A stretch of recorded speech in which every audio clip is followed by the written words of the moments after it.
Hey guys, and welcome back to the Path to Exile podcast, episode 9, partnered with Mobalytics. I'm Cal Torek, and joining me per usual is Miso, Shiro, and Dead Rabbit. And we have an exciting episode for you guys this week. Before we dive in, just a reminder, we are on MP3 audio formats. We have Apple Podcast and iTunes, yeah, and a RSS feed someplace out there. So if you don't want to watch our faces, we do have an audio format out there. But let's dive into the podcast, and we're going to do some quick catch up with each other. You know, it's been a pretty fun season so far. We've all been doing very different things, and yeah, I'll just talk about what we've been up to. Miso, how has your league been going so far?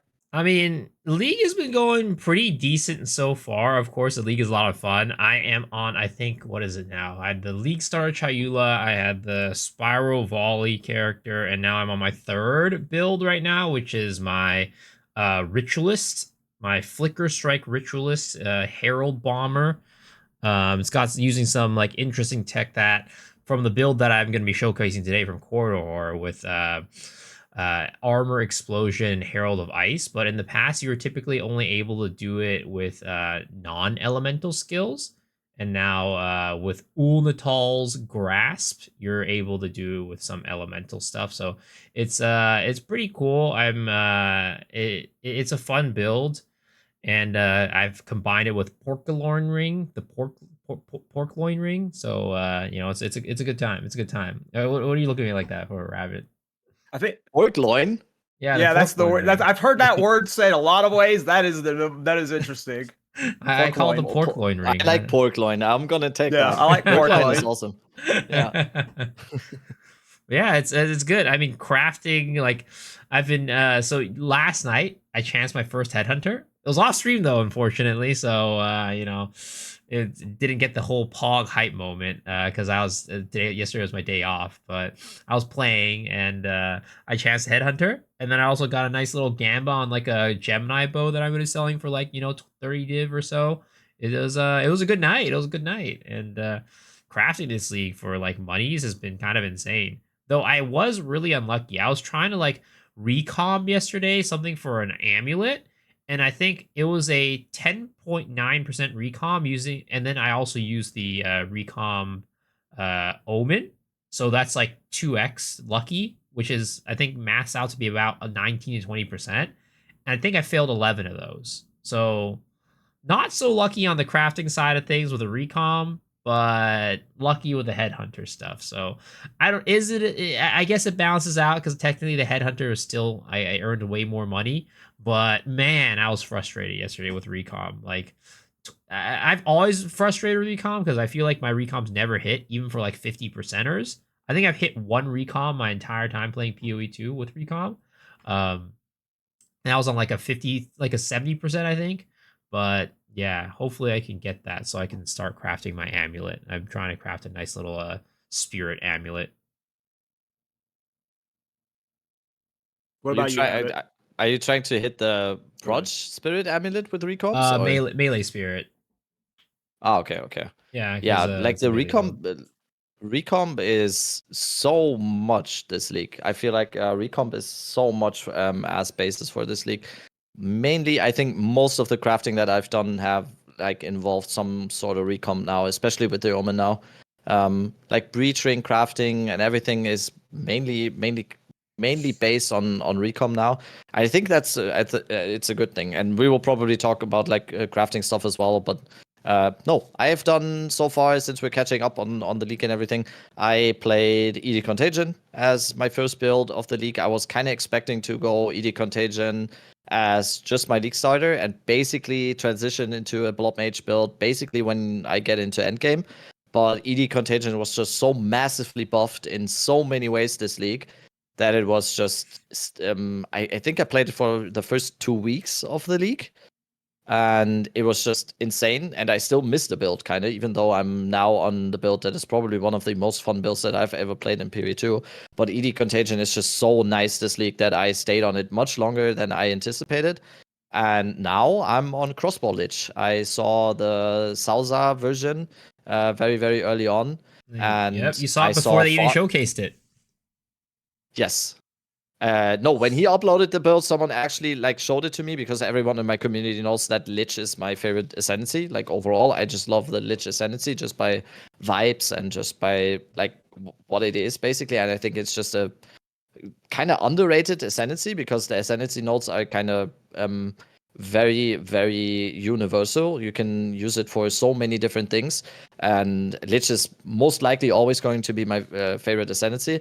And when Sausa uploaded that crossbow video, I think someone linked it to me like 2 hours after it uploaded, and I was like, yo, holy, this is incredible. Because last league in 0.2, I saw some people, obviously, when the last lament dropped, it was something that most people went like, oh, wait, you have to sacrifice life when using this crossbow. So naturally, it's the Lich ascendancy then. Mm-hmm. Last league, it was mostly used with Deepest Tower and some other tech a little bit. But Sausa actually did the absolute cooking on this build with the low life tech. And just finding the ways, and so many ways. And that is also why ED Contagion is so good now this league, because there is so many things that make low life just so much better. Not on ED Contagion for Execute, but the new Execute 3 support gem just makes anything that is perma low life just incredible, because it's basically just a 60% damage increase. 30% overall, and then 30% more when the enemy is also low life. And then the Defy support gem now, the new one, when you are low life, all hits are lucky. It's crazy. It's so good. It's so good. And, oh yeah, I forgot. Dire Strike. You just get 70% more attack damage with Dire Strike 2, and you get another 40% more damage with Dire Strike 1 because they stack as well. And That's those crazy. 3 support gems just make anything that is low life just insane. And yeah, the crossbow build is obviously super, super insane. I did do a little bit of my own version, but it's 100% very, very heavily based on Sausa's version, who was the first one that I actually saw do the... Wait, didn't I showcase this build on the podcast as well? That's what I was on saying. podcast We saw it before. We showcased it. We showcased it before GGG. Oh, yeah, true. And then I was super, super happy for him. He seems like a very, very nice guy. He commented on my video as well that he liked my version. So yeah, super, super nice that he had the thought process of doing the low life version. I honestly think I will probably try to do another Lich build very soon, also utilizing all the low life stuff, because I think with having the Viper cap, the Constricting Command Viper cap, paired with the low life tech for the Lich, I feel like you can basically make anything work. Because, like I said, Execute 3, Defy 1, and the 2 Dire Strikes, everything, no matter what you're using, it's just going to be incredible damage. Because every hit is lucky. You don't even get that. The Defy one is so incredible. You don't even get that with like Lightning Rod or the other lucky nodes. It's like 30% chance to be lucky. Defy just makes it, every hit is lucky. It is so insane. It is of course best on lightning. The lucky thing is of course best on lightning, but still, it is just, I'm most likely gonna try to make some more stuff work with the Lich Ascendancy and the whole low life tech. We'll see about that. But yeah, the league has been an absolute blast so far. I didn't expect to almost 4 weeks in now. No, like 3 weeks in now, 3.5. A little over 3. Yeah. I didn't expect to have only done 2 builds so far, because usually I swap builds like underwear basically. But yes, it has just been so fun on the build and just making currency. I've made a lot of currency early league with the crafting system and everything, and now I'm kind of set for the whole league. I don't need to look out to make any currency anymore now this league. So we're good now, and I can just do any build that I want now. And now, basically, for me, I know a lot of people already. Sorry, I'm going very long here, but no, keep going. I know a lot of people are already going like end league and doing the reviews and stuff, and already saying like, yeah, this has been it for me, and I understand that. And especially the POE1 people, I do understand how many of them are now looking forward to POE1. And for me, kind of the league is starting now. I know it's probably crazy to a lot of people, but I'm just looking forward to now go into the phase of, okay, now I'm kind of going into build mode, and now I'm doing builds and try to find crazy stuff. We're doing the same thing. I'm going to go into a lot of crafting now, try to make like mirror tier items and everything. I'm going to do a crafting stream with Rake tomorrow again, where we just start to get into all the mirror crafting and everything. Now for me, it's kind of starting now. So I'm excited. Yeah. It's going now. Oh, that's definitely cool, not where I'm at. Definitely, I'm out here sitting on 4 divs in my inventory. It's great. It's great. Yeah, I'm happy with my 10 divs I have right now. I still got plenty more currency to farm, but I agree with a lot of what you just said. I change builds like underwear is how I've always played POE too. I don't like that. Like we're gonna talk about later. The end game is the same end game from 0.1 essentially. Like there's not much more depth to it. You have to really enjoy grinding one thing to like really dive deep into the end game right now. I always like re-rolling, and I've re-rolled a lot. I think I have 6 or 7 characters in end game now, but they've all just been like trying out different techniques for thorns. I haven't had the chance to like in last patch I would have like crossbow builds. I would have other types of reflect builds like Wind Dancer and Arctic Armor, and I just have not had time for that this patch because of just how much there's just so much more you can like min-max and interact with builds just from all the new crafting mechanics and stuff. It's been really interesting. I started with a Thorns Warbringer. After that, I eventually did a Thorns Lich. I swapped to a Thorns Tactician, which was really fun. With Tactician, you can get the Spirit cost reservation 50%, and there's a quarterstaff called Matsya, which gives you another Spirit reservation cost of 50%, and you can get 75% Spirit cost reduction by stacking the two of them. And because you can now stack the Thorn Skin too, which is 70% increased Thorns damage, it was just like stacking as many Spirit Gems as possible with like as much juice as you can, and it was a lot of fun. Then I did Poison Thorns on a Pathfinder, and now I'm doing Witch Hunter Thorns, and there's still so much more you can min-max. Go ahead. I feel like I'm seeing a pattern in your builds. Well, yeah, there's a lot of Thorns going on right now. There's just a lot you can min-max right now. So right now I've committed myself to the challenge of there is the no-hit run, or not no-hit run, it's no damage taken run, Secamus. It's the how you get Temporalis, and those are pretty challenging. And it sounds insane to do this challenge playing Thorns. Well, that is the current challenge I have tasked myself with, is seeing if I can clear Temporal, or get a Temporalis while playing Thorns. And I don't know how much you guys have watched like RuneScape content creators, but like they like to do challenge videos, and then they'll put like a bunch of like external rules onto these challenges. And I think I'm about banning things like a Svalin and like getting Giga Block Cap and stuff. I want it to be like not fully cheesed.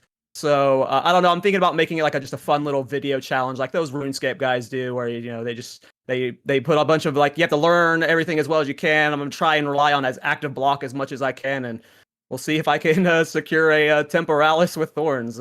That is my current challenge. At this point, I wanted to do like Blood Mage Arctic Armor and a bunch of other, like I was going to do Blood Mage Arctic Armor cast on Ignite. I had a fun idea for that, but now I don't know. There's just so much you can invest into one character now with all of like, it doesn't need to be invested, right? Like you can clear the game in like the first 2 days with like, very budget gear, but there's like this infinite scaling to the crafting right now. That's just like, wow, you can actually tank Arbiter meteors and stuff. So it's just kind of fun to chase that right now. So that's what I've been doing, is just kind of seeing how far Thorns can be pushed as an archetype, I guess.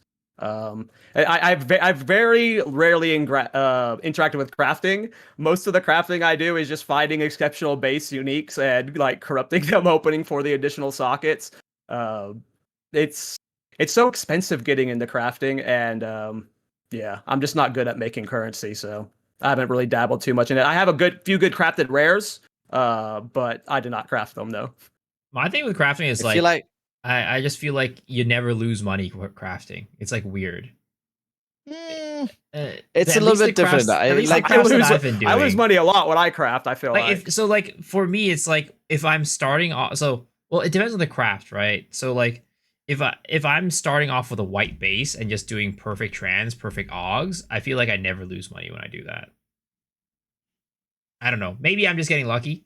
Maybe I'm getting really lucky, but I have never lost money doing like a perfect trans, perfect aug craft on like my gear.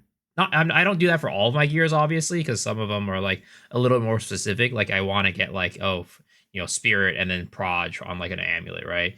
But when I was crafting bows, when I was just fishing for like, I think it was in IPD, max IPD T1, I was like getting +2 proj all the time. I was getting like crit chance all the time, and they just sell those back into the market for a profit.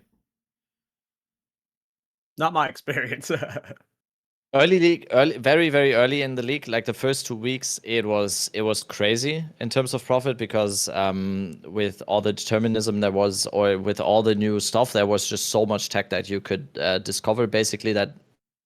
And in some cases, most people haven't discovered yet, or whatever, or you discovered some tech that someone else hasn't discovered, and then it just works like that. Crafting right now for the stuff that is 100% deterministic is kind of hard sometimes to make a profit on, but there is still hundreds and hundreds of ways in actually making good amount of currency depending on what you're kind of doing. But that is going to be the way. What I wanted to say in terms of the crafting, what Kalturek did, what I definitely think though, like taking out the whole determinism or taking out the whole profit crafting aspect, what it definitely does is it opens up a lot more stuff for people to try in terms of builds and making their build work in a certain type of way, not relying 100% on trade. And I think that is one of the best changes that has actually happened to Path of Exile 2 now, with the crafting the way that it is. Like completely taking out we can all make like mirrors crafting or whatever, but just like, I have this build, I want to try this out. Trade side not really delivering on what I want here, but I might be able to find a tech here, or I might be able to find something here in crafting something for my specific build.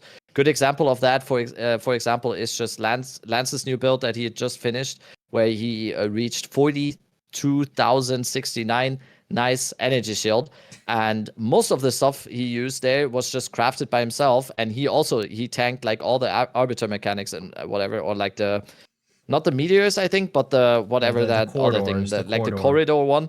42,000 energy shield, and that was just him just crafting most of the stuff, because that's crazy. He was going for a very, very specific way of doing things that wasn't really something other people were going for, because most stuff on trade side, or most stuff that is being crafted to sell for profit, is of course going to be for builds that are very meta or whatever. Like most of the stuff being crafted early league that I did wasn't even for my build. I just crafted stuff for all the Fopgun followers, and that was just to make currency, right? And yeah, I think that is something that is mentioned a lot, of course, but it is definitely, for me personally, the most positive aspect about the crafting and the determinism in crafting now, because you can just make stuff for your build that might be hyper specific, and especially like thorns or whatever. It's super good. Yeah, it's cool. We started a Thorns Discord recently. Come join the Thorn Hub if you are a Thorns player. But yeah, there's like we have people making like videos for like how to craft like a spear for Thorns, because a spear for Thorns is very like, no one else is gonna want that kind of spear, because like you want gain % of damage, you want the extra sockets, and you want attack speed. You don't really care about the base damage of it. You just want it to go fast and have like as much benefit of gain damage as it can get, and it's hard to find those on the market. So I agree with that completely. That it's like when you have a goal with your build that isn't like I guess a meta build or whatever you want to call them. Yeah, it just helps. You can really specialize in these niches, and yes, I have felt that a lot. Do you guys feel that maybe? Well, first off, actually, one thing I would really like to see in the game, because there's so many currency items, there's so many crafting material, like there's so many like omens, so many of these things, right? Where I'm just like flipping through tabs, and like whenever I craft something, it's like, oh, I gotta flip through this tab to get this, to this tab to get that, and I would really like to get I don't know, like a crafting bench, not in the sense in POE 1 crafting bench, but like where you could put the item in there and then it just has all the currency just laid out there, and you just grab the currency. It's like, okay, that's cool. I'm gonna right click this omen, activate, then here's the trans just over here, or the exile, I grab it, put it on the item. Like, you know how like the currency tab has that, but the thing is, the currency tab isn't every single crafting material, right? And also, if you flip off the currency tab, then you don't have that item there anymore. Like, maybe at some point the currency tab, like this crafting bench, would get too big, and then you would have to get tabs eventually to like flip through all the items. But at least you have like the static item in the middle. That way you can flip through it and just like, yeah. But either way, I would, if they can do it right, just like have it all laid out. I think it would also be like nice for like newer players too, because like part of the confusion is like they might not even like know what all the currency is because there's so many of them. And if they could, have that tab, they could at least have it all listed out to see like, oh, here's a possibility that I can do, right? It's like, oh, I don't have this omen, but I can see that there's that slot there. I highlight it. It says omen of whittling, right? And it's like, oh, that omen does this thing. Oh, cool. I don't have it. I've never had it before, but now that I know it exists, maybe I could go try to use it later on and like craft something. It would be really cool to have. I don't know. I think rings are the best example of that. Like you see rings on the trade site corrupted all the time that haven't been hit with Catalyst. And I'm sure there's just so many people that like if they were to put a ring into this crafting thing you're talking about, and then the catalysts pop up on the side automatically, like, oh yeah, I got to remember to put these into this as well. Like if it just autofill, that would help a lot for sure. Like there's a lot of confusion with just the overwhelming amount of possibilities, and then some possibilities are only specific to certain item types, and yeah. Yeah, it would be cool, and it's gonna even like filter out the ones that are like not usable by this item base with like the essences and stuff too, right? I think that could be a cool idea and cool thing to have. I don't know how possible it is. I don't know how easy it is to make, but it would be, I think, a real nice quality of life. But the other main thing that I was talking about is, I don't know.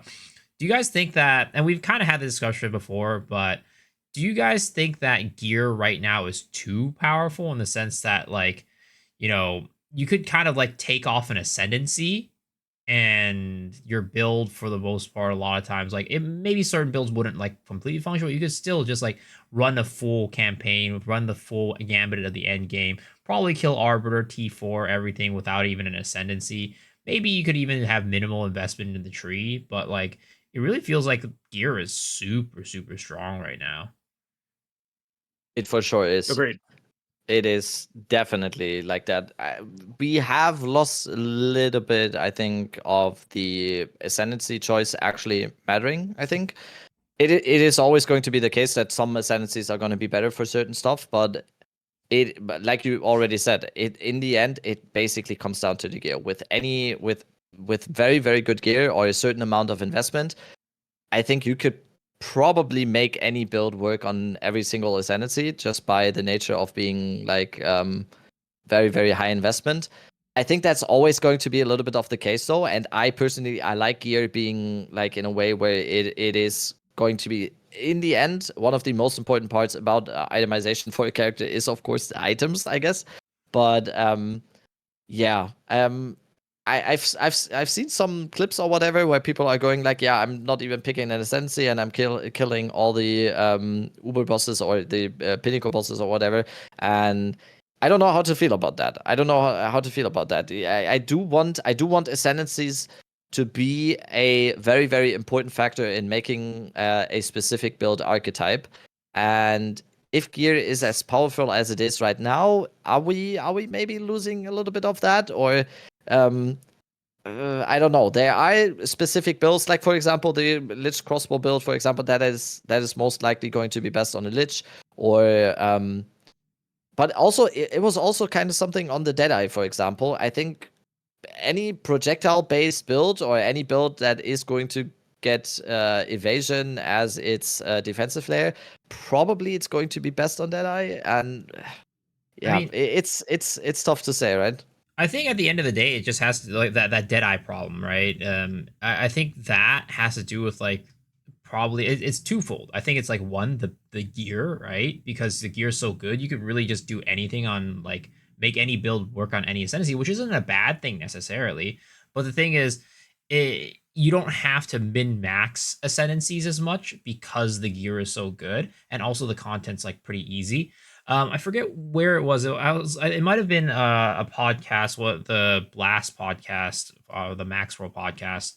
I think it might have been Rue who said it, but he was saying like, right now, because the content is so easy, it's like you don't need to scale power, right?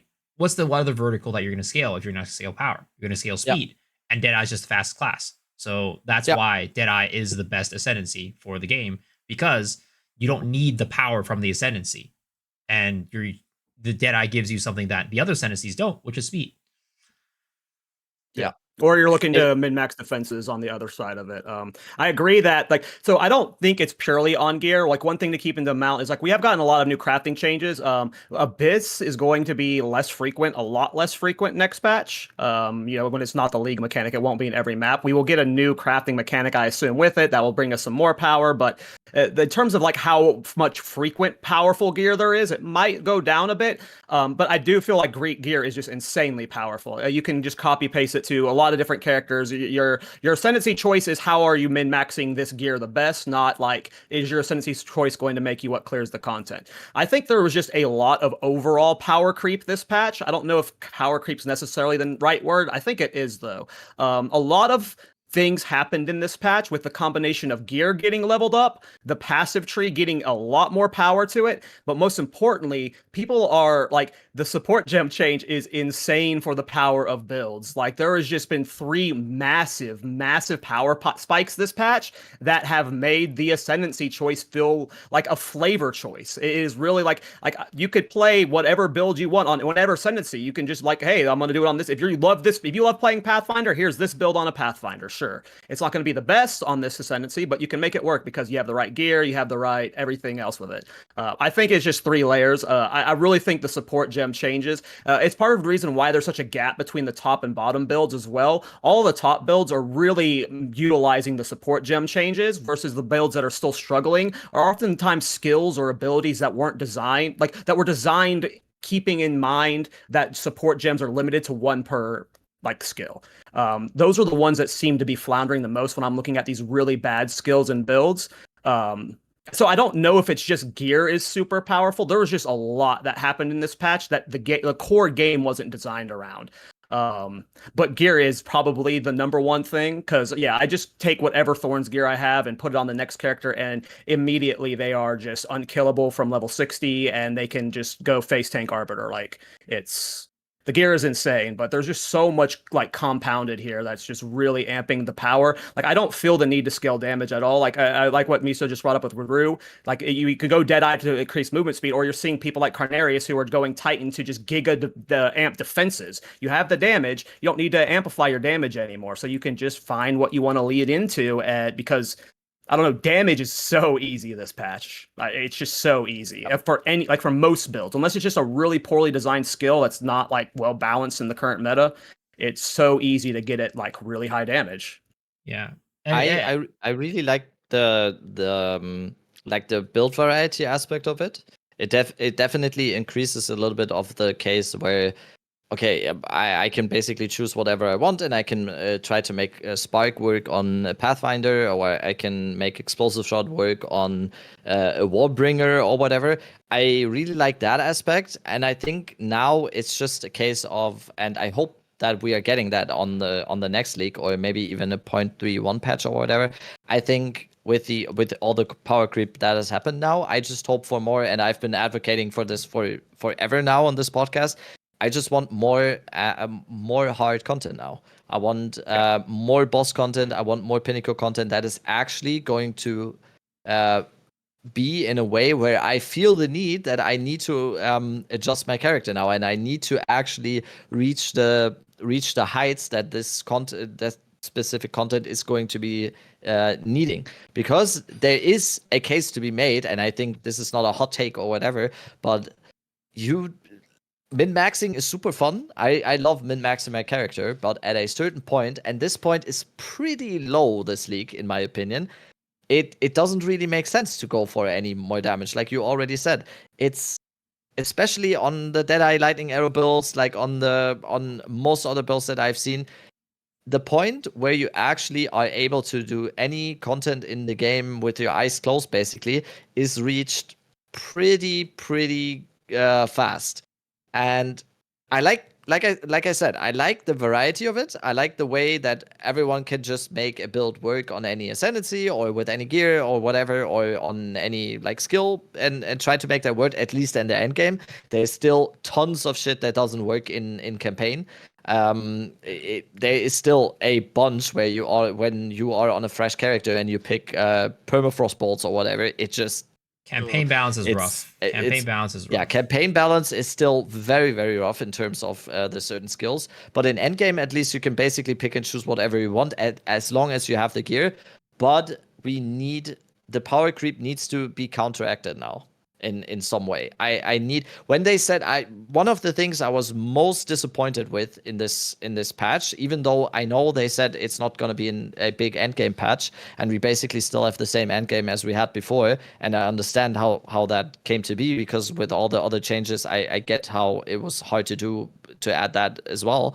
One of the most things that I was most disappointed about was the whole thing of them saying, yeah, it's Uber Arbiter now, and it's just Arbiter now, and I feel like most people have been saying like the Pinnacle bosses feel even easier now, and especially Arbiter now, and that is because the characters are so much stronger now. And I really hope that is like on the top of my list for the next update. We need harder Pinnacle content, and I know people are gonna say now, damn, you're playing the most meta build. Of course, everything is easy to you now, but that's the way it is. You can always say, oh, just play a build that sucks, and then you will see how hard it is. But no one does that. No one breaks their own legs just to be like, oh, now I actually have a challenge here. That in most cases that doesn't happen. And if you do that, that's totally fine. And I've done that as well. I've tried to make some shitty stuff work, and then it's actually a challenge to kill Arbiter or whatever. But most people will not do that. People want to play builds that are strong and fun, and then it is not on the player, but it is on the content that is provided to the player, in my opinion, to scale that to the absolute max for me to be able to then actually challenge myself into certain content. I still just want like actual Uber fights. I want Uber fights. Like one of the most epic things that I've ever done in any video games was Uber bosses in POE 1. I love that. I just want it. And I think POE 2 has the absolute best foundation to actually do fucking epic boss fights.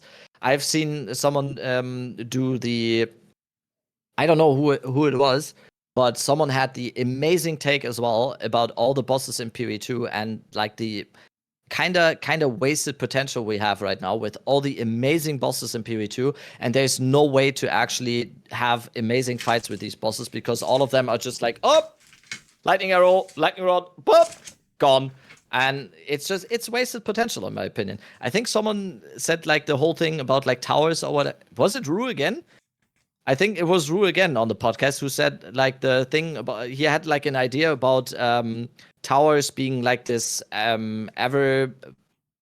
this infinite boss scaling, basically. Like a boss challenge, you fight a boss and then next boss is harder and then next boss is harder and then next boss is harder. I love that idea. It's but yeah, what I'm saying is the TLDR is we need more amazing boss content. We need more boss fights that are actually like a fight, I think. I want to address a couple of things that I saw in chat too. First off, like, you know, I know a lot of people are like, oh, if you think the game is too easy, play hardcore, right? Well, the thing is, like we said earlier, the campaign balance is really bad. It's really bad. You can only do certain skills, and like other skills feels like if you have no gear to make it work, it's pretty trash. So it's like, hold on, I'm hitting escape and logging out. Hardcore, like, what are we talking about? Hardcore is not. I mean, hardcore is hard. I think hardcore is hard. Like, it's harder than softcore. No, I mean, I think it's a whole different game. Yeah, it is a whole different game. It's a whole different game. And I think it is hard. I think, like, for example, there was a big problem this league with hardcore where a lot of people stopped playing hardcore because it was so hard. People, like, they were, because... Well, it's rippy. Yeah, it's rippy. Like, Ziz was talking about how there's not many people on hardcore this league because it was so hard at the beginning. So it is hard. But the thing is, the problem is, like, when you get past that point, right? When you get past that point in the campaign, when you get past that area, when you get to the point of endgame and you start crafting, then you start coasting, right? Like, I know like Soul Self-Founded is going to be a little bit harder, but like the unfortunate part is, and maybe it's, I don't know if it's unfortunate depending on where you stand on this, the game is not balanced around hardcore either. The game is balanced around softcore because that's where everybody plays, right? So it's like, you know, you say the game is too hard, whatever, but like the way that they balance the game and the things that we're talking about is probably the way that they're going to balance it, because unfortunately at the end of the day, hardcore is not where the majority of players are. It might be like a hot take, or like I might anger the hardcore fans, but at the end of the day, that is probably how GG operates. I'm sure there are certain things that they do balance around hardcore, right? They do want to make sure hardcore is a good environment and a hard environment that you can play in, but the majority of balance is going to be towards the softcore side of things, and specifically probably around softcore trade. That's going to be, at the end of the day, where most people are, where most of GGG's attention is going to be at, in my opinion. Also, I think hardcore players don't care if the game is hard or not. Even though you just said there's a lot of people who didn't go hardcore or whatever because it's so rippy, or like the random deaths are very, very much. But I just feel like, as someone who doesn't play hardcore, and some maybe people can correct me in the comment, I think people are playing hardcore, they know what they're getting into. It's gonna be gonna be hard. It's gonna be a whole different game. I think. I don't think I think they are made differently than I am. For example, I could never play hardcore, and I say it like I don't have a problem saying that. Hardcore is not for me. I think I'm a softcore trade player. I enjoy the trade aspects. I enjoy the min-maxing aspect of just becoming a god or whatever. That is baked into this argument of mine. I fully realize that I have no idea about like how hardcore players feel or whatever, and I think like every point that they are making, or every other point that any other player who plays a different game than I am, or has a different approach than I am, I want to listen to that, and I want to take in their like criticisms, or like their points that they have. I think that is how we all together make the game better, or not make the game better, or at least have ideas to make the game better. I know that I have no fucking idea about hardcore, like, but I also, just from that standpoint, I feel like I don't think hardcore players are gonna be like, oh, this is now balanced around softcore in this game. I want this to be more like the way I want to do it. I don't think that is a way where we get to a good point. I think hardcore players are always going to just play hardcore. They're fine with everything that they have. They're going to die. They're going to go back to the strand, and then they go again. I don't know. Yeah. And I think it's hardcore is not like in this game right now. Hardcore is, there's just too many bugs. Like in Ultimatum, there's a lightning bug where like you can get just instant killed by the lightning turrets bugging out, and you're standing like in that spot for a second, you just get insta gibbed. Like there are just so many weird bugs that can take you out that like you're required to log out cheese. I have never liked the log out cheesing in hardcore. Like that's how 99% of people play hardcore in these games. You just like, oh, you're about to die, escape, log out. Like that's never been super challenging to me. If you want to play hardcore without doing that, that's insanely hard. But right now, the game is not ready for hardcore. I don't even know if I don't even like to want to use the words. It's not designed for hardcore, because maybe GGG is trying to design it for hardcore, but there's just too many bugs that just rip you. Like, you want to say like we should, like I want to play hardcore. I'm not avoiding hardcore, but I don't want to like I don't have satisfaction when like sure I can handle random deaths. I used to play hardcore WoW where like a server DC like means like 1,000 people just lost hundreds of hours of time. Like that kind of stuff happens, but I just by 1.0 I think like we can really have a discussion around hardcore, but the game is just too buggy and not like rippy right now to where it's, I don't know, and none of us are hardcore players, so it's like exactly it's a silly conversation for us to give our perspective on. I don't know. Exactly. We're just asking to get shit on. We can only like I already said, we can only always give our standpoint, and most of us fully realize that we might be absolutely fucking wrong about something, and then it is on someone to correct us, and we have a conversation, and that's how things work usually, right? I fully realize I have no fucking idea about hardcore. I could only tell it from my perspective, so that's normal, right? And I think at the end of the day, what we're talking about is not that the game is like, the game is hard at certain points. There are certain points in the game that are hard, but we're talking about it's too easy, as in the ceiling is too low for like the difficulty. Like at the end game, you reach the ceiling really quickly where the game becomes trivialized.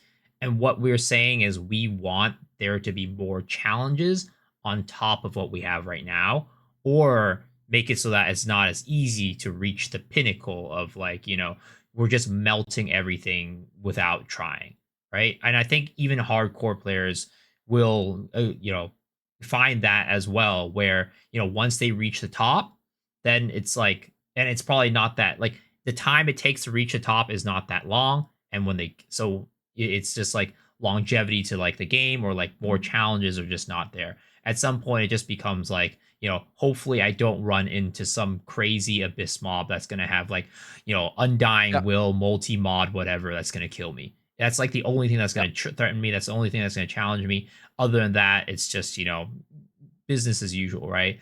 Or it's like, I don't have that next thing to chase. That's the problem, right? You don't have that next thing to chase, and you run out of things to chase very, very quickly.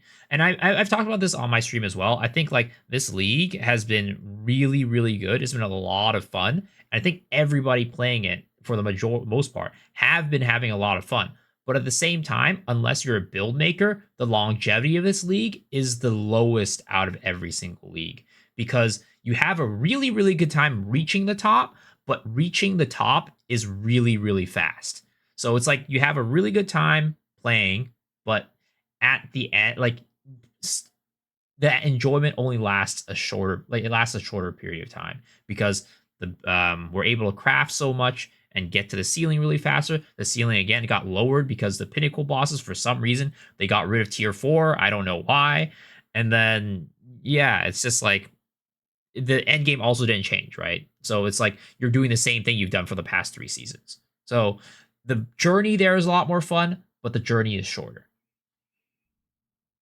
Yeah, I think that's the best way to put it. I think, again, it's not that yes, there's always difficult ways to play this game, for sure. You could go through with a bum build where you're not trading solo self. Like, go try and play, try playing Thorns and solo self-found. That sounds like the most miserable experience imaginable. It's not going to be fun. It's going to be, like, hard as hell. But that doesn't, like, no one's chasing that experience. So, there's ways to make the game harder, but we need GGG to make the game harder at the top. I think there's a peak. There's something wrong with the campaign, too. I feel like there's areas in the campaign where it just, like, at some point it's just brain off mode, and then like the first act it's like I was still getting comments from people saying like my friend died 200 times to Geonor, but once he got out of act 2 it was like a breeze. So like there are definitely difficult moments in the campaign if you're struggling, in the early acts. Like we're not saying that, but yeah, it's just the end game. Like again, I cannot stand this end game. Like I'm so over it. I cannot do another season of it. Like I'm literally farming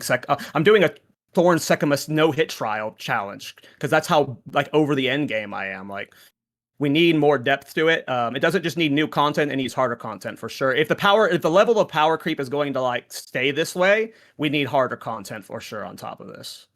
Also, just like not only just harder content or whatever, or I'm not saying it needs to necessarily be harder content or whatever, but like more exciting, more challenging content. That needs to be more at the top, where people can actually strive towards doing that type of content. I don't mean that they just need to buff, nerf all the builds or whatever, or buff Zesht or whatever. I want more stuff to be able to do in the end game.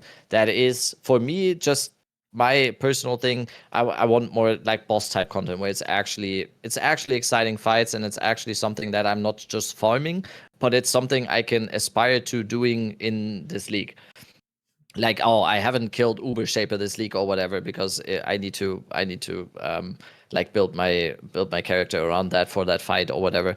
And I think both, since we talked about hardcore and SSF, that is something that doesn't take away anything from the hardcore players or the SSF players, in my opinion. Right.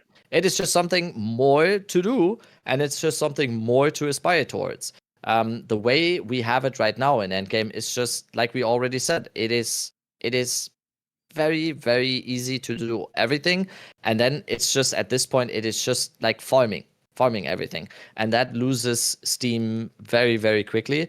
And the only reason why, and Miso said this already as well, the only reason why the player retention has been so much better comparing to the 0.2 league already, is because everything else was just made so much better. The crafting, the asynchronous trade. I think the asynchronous trade is a big part why so many people are still staying, because trade is actually something you can do now, and you can just log on to POE 2 every morning and be like, oh, what did I sell this night or whatever. I think asynchronous trade is a huge part of what made the league have a better player retention right now.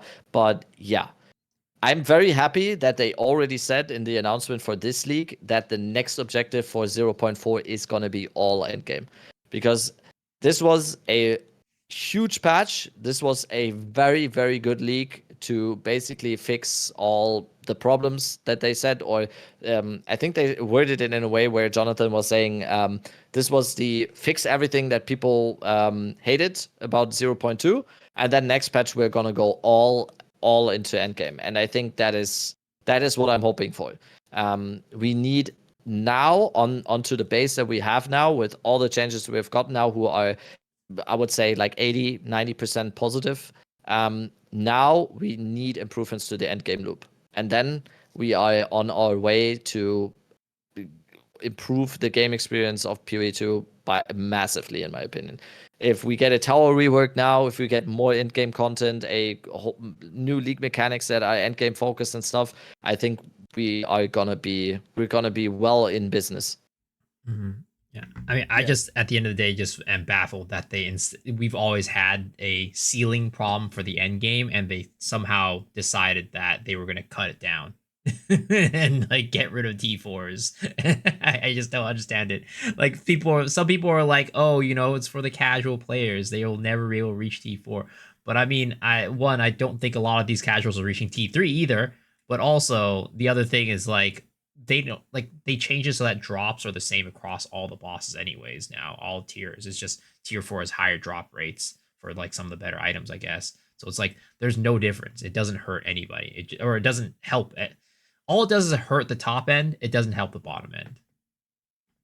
Maybe their plan with that was just to make the end game more accessible this patch so they can get an idea of like who's doing what content has certain problems with certain builds. I'm just spitballing. Like maybe they intentionally made this patch more accessible because they knew the end game overall was coming, so they wanted to like just get as much data from the overall player base by making it easier. I don't know. I was shocked at how much easier the end game was. Like, yeah, I agree. Yeah, that was it for Bro Talk. Oh, go ahead, Mies.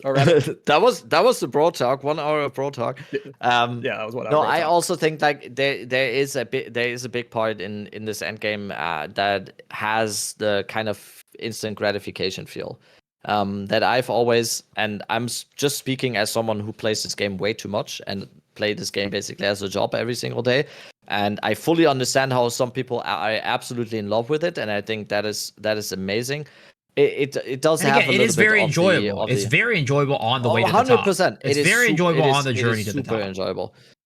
But I said this like multiple times now. I just want more on the ladder after that. We just need more stuff now to actually keep playing, basically. Because the reason why most people are playing still three weeks in is because of the good systems. And now if we add more stuff on top, it's just gonna be even better. And I think Pulsron was saying it or something. He said earlier in my chat or Lance's chat, I think, that he's like, this is still a 2-week game for me, but if it keeps going like this is gonna become a 3-week game for me, 4-week, 6-week or whatever. And I think that's a very, very good take, or a very, very good point, because that is how it definitely feels to people who are playing this a lot and are used to PoE 1 and stuff. It has to be a game where the last 2 months of a league is not just like, okay, what am I doing now, right? And then it's just gonna be so much better. For me, still, just if I'm talking it, for me it's a 2-month game easily, because I'm like, I played Diablo 2 for 20 years. I played the same game for 20 years, and I was happy just grinding Pindle for 2,000 runs and doing like 4,000 Mephisto runs. I'm happy with that. I fully understand how other people are not happy with that, and they want more stuff to do and more variety of stuff to do. I'm happy, but I fully understand how some other people, for them, it's a 2-week game basically. Mm-hmm. Yeah, I think a 2-week game is a perfect statement for the state of this end game right now. I think it is a 2-week game, absolutely. And if you're not moving on to a new character after that, then like, what are you doing? Yeah, pretty much. And I think, of course, with time, we'll get more content, right? But again, I was just baffled that they, rather than increasing content, they seem to decrease it. And we should also Next mention, patch. like, I think I'm speaking for all three of us, or at least I have no doubt in my mind that GGG is gonna cook. It is. This is just my wishes. This is just my criticism or whatever, or what I feel about the game in the current state.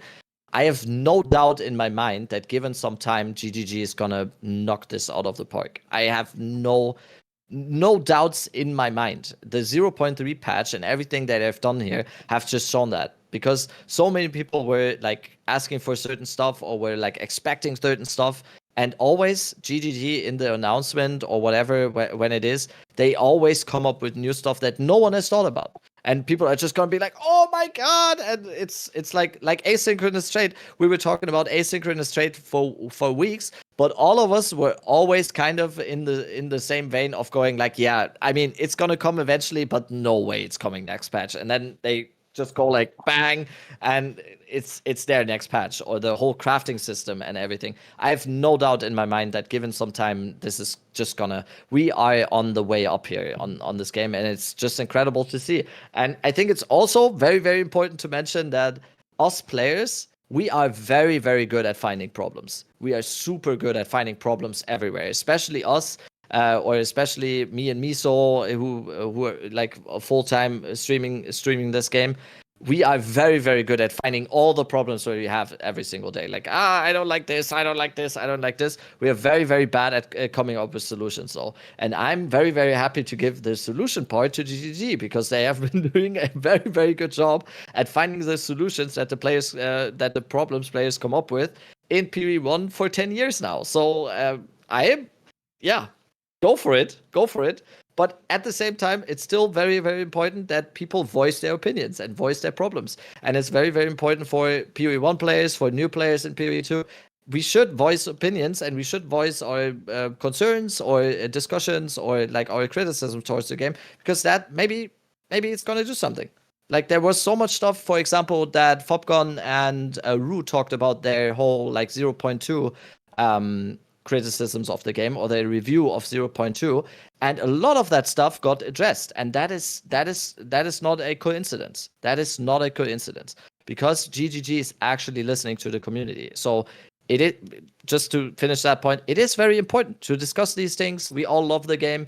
We want this game to be better, and part of that is voicing opinions and discussing about that. Okay, well, let's move on to our first topic of the day. We're going to be talking about the Armour, Evasion, and Energy Shield state. As a lot of the previous patches were really, like, I guess 0.1 EV was in a good state, but for 0.2, it was heavily dominated by Energy Shield. And then now we're in a very different landscape, and it's kind of fun because at the beginning of the patch, Rabbit, you were at the top of the tree. Miso, you're in the bottom right corner. I was in the bottom left. So we kind of got like everyone with their own perspectives. For me, I've been loving armor stacking. Armor stacking has been in a great state. I think that there's going to be a great future for Armor Energy Shield hybrid once we have the Templar Druid section more filled out. Right now, that area is just missing so many nodes and stuff that, like, once those classes are in that area is fleshed out, that will help out with Armor Energy Shield. But I think Armor has been great. I feel like the low end of Armor, it needs some love. Maybe we need some more ways to get flat armor on the tree or something. But once you get into Endgame and you start investing in the armor, it feels fantastic. What are your guys' thoughts on? I've dabbled very little with Energy Shield on my Lich, but obviously Energy Shield still feels cracked. But Miso, what are your thoughts on the state of defensives right now with what you've played with? Yeah, well, firstly off, I just think it's interesting how, like, we represent different parts of the tree. I'm a Dex player. Seems like Rabbit's on the inside of things quite often, and you're on the strength side of things pretty often. So it's very interesting how we all have like our own archetypes or classes that we all enjoy playing ourselves. But I think that this patch is really interesting. I still think that Energy Shield is king. Energy Shield still seems like king, because it not only is it like very, very good as a defensive tool, it's not that hard to achieve the high Energy Shield numbers that you need to just feel very, very strong and all nearly invincible. I actually think that Armor is number 2 now in terms of defensives. Well, I'm not talking about the hybrids, right? I'm just talking about pure Energy Shield, right? I think pure Energy Shield is at the top still. Armor I actually think is in second place for pure armor, and I think actually in the past it's always been that way too, maybe. But then I think evasion is still, it's at the bottom right now. Pure evasion is still kind of like, is pretty whack. I know some people have made like the pure evasion deflect stuff work, but in general, I don't think most people are having a good time with pure evasion builds. And it's like multi-factored, right? Because like pure evasion build uses life mainly as their form of defensive still. And then you have evasion getting overall kind of like you need a lot more of evasion to get back to where you were in terms of your evasion stats. And then also deflect as a mechanic, I still just think is like a little bit weird. It's like I feel like deflect should work in a way, and I completely agree with Ziz's opinion on this. It should be a thing where it's like a fail safe. Like if your evasion doesn't avoid the attack, right? And evasion doesn't work like block. Block, you can block out of 100 hits, you can block all 100 hits. Or you can miss the block all 100 hits. But evasion is not like that. At some point, you will get hit. That's how evasion works. If you avoid, let's just say within 10 attacks, right? If you avoid 9, your 10th one will always be a hit. I don't know what the number is, but that's how evasion works. And because of that, deflect needs to be there for that situation when you get hit to be like, okay, well, I'm going to mitigate this damage and make it so you don't die. But unfortunately, deflect isn't that because it's still a chance. At some point, they said in the GGG interview that deflect is going to be able to scale to 100% chance, but that ended up not being the case. It's still a diminishing or whatever it is. Like the curve is what is it? At some point when I was in high school, I probably knew the term. This is one way to say it, but it's like asymptote or something. I don't know, whatever. But at some point, it just flat lines basically where you just can't reach to 100. So that's like logarithmic curve. Definitely didn't read that in chat, by the way. I just know that from finance, that term. I just read that in chat. Is that a finance term? I'm very sure I've heard that in finance. But yeah, it's logarithmic curve because it's not exponential and it doesn't go to 100, but it's added onto, like, it's the whole increase thing. That's why always in Path of Exile 2, everything that says more is better than increased. That's basically it. Or reduced is better than less, right? Yeah. But yeah, I just think that deflect needs to cook a little bit more. It's not strong enough. Originally, people thought it was very strong. I think it's not strong enough. And I actually, as an evasion energy shield player, at this point, I feel like it's better to just go pure energy shield. I'm gonna be honest. Yeah. You don't scale enough evasion as an evasion energy shield character, and you don't scale enough energy shield. So it's like you're kind of like stuck in the middle of like, well, evasion itself doesn't work that well. So in order to make evasion good, you kind of need to stack it, but we can't stack it as an evasion energy shield character. It's like, I think if you're an evasion energy shield character, it should just be like I'm using subterfuge mask, and that's my energy shield. That's about it. And then I go rest evasion. But again, I think it's still energy shield number 1, armor number 2, evasion number 3, even like, and I think potentially evasion energy shield might even be below armor. Evasion energy shield, in my opinion, beats everything. Really? Having on my crossbow lich right now, I have 3,500 energy shield, I have 50% evasion rating and 25% chance to deflect. I've never felt tanky as tanky on any character, like apart from the Lance, like 40,000 energy shield. But it is in my opinion, energy shield evasion hybrid with some deflection on top of that is probably the tankiest you can be for a character, because it might also have something to do with me playing the Lich and having 10% just flat out damage reduced due to the eternal life mechanic. But it just feels so incredibly tanky because you have that energy shield and life, and you have the evasion chance, and you have the deflection chance. It feels incredibly tanky. I don't think I've ever felt as tanky, but and especially when you compare it to like armor evasion or any other hybrid, in my opinion, it is for sure the king of defensive layers, I would say. And it is the way to actually deflection on my character. I haven't really been focusing too much on deflection. Maybe that's what I need to do to make my energy EV energy shield characters feel a little bit better. Yeah, like on my Lich crossbow, like I said, 3,500 energy shield, 50% evasion, and then just on my body armor, just one suffix on one item on my gear, I can just get 25% deflection chance. And having 3,500 energy shield when you actually get hit without evasion triggering basically, and then you have the deflection chance.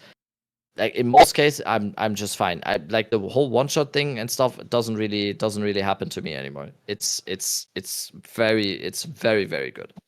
And also being on that side of the tree, it's so easy to get as well. I have a hybrid body armor and ES boots, and that's it. That's how I have 3,500 energy shield with just a falconer's jacket with like 500 energy shield and 350 energy shield gloves, boots. And that just gives me 3,500 energy shield, just like that. So it's insanely good. It's very, very good. Interesting. I feel like, so I've messed with a little bit of and like, so at least from a melee perspective, you know, if you do any EV with armor, you just convert it all to armor, so you're not playing EV hybrid. And yeah, like I said earlier, the hybrid with armor energy shield is like, it's awkward right now just because that section of the tree is bad. But like when playing melee, there's just something about armor stacking when you're heavily invested into it feels better than energy shield. I don't know if I was just building energy shield wrong, but like armor feels really, really powerful in comparison to energy shield when I'm playing melee. Even when I have like pushing 20,000 energy shield, it was just, I was not too happy with energy shield and like close quarters getting hit by a bunch of stuff.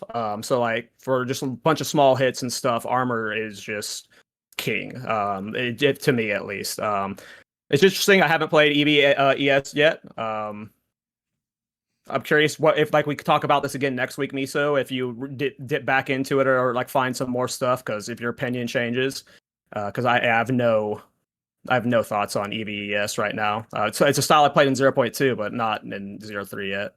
Mm-hmm. I think like with the armor energy shield thing for like melee, probably what it is just like, you know, at the end of the day, right?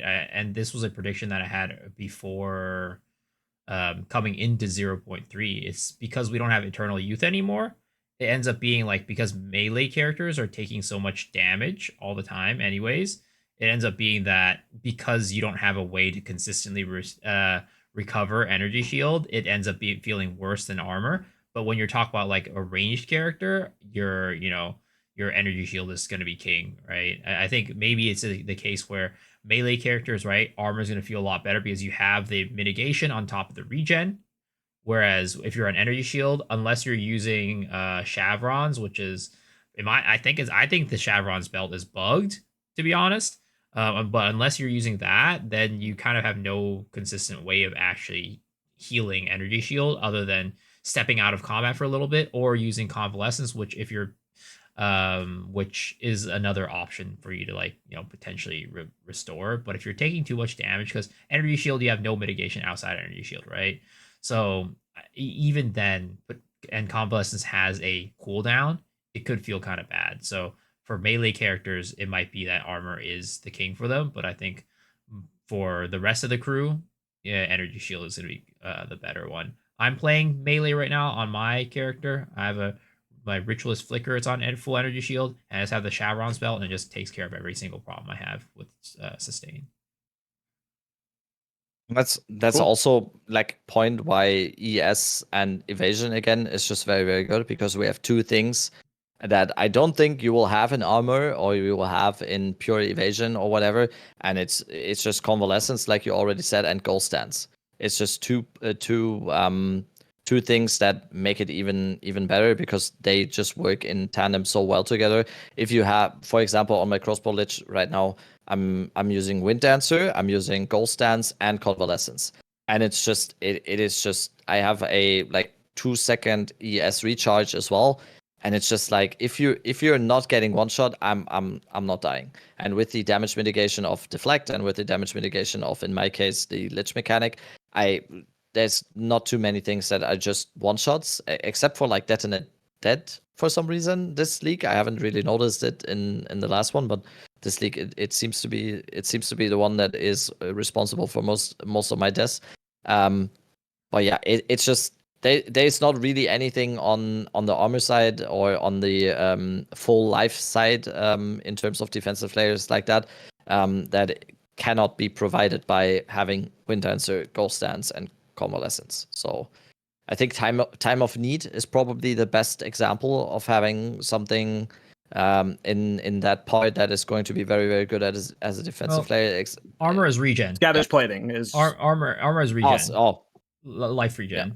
Because we don't get that over on energy shield side of things, right? If you're stacking armor, most armor build pretty heavy regen. Yeah, there's a new node where you like 15% of physical damage is regenerated as life, and it just makes it, you're healing constantly from just taking damage.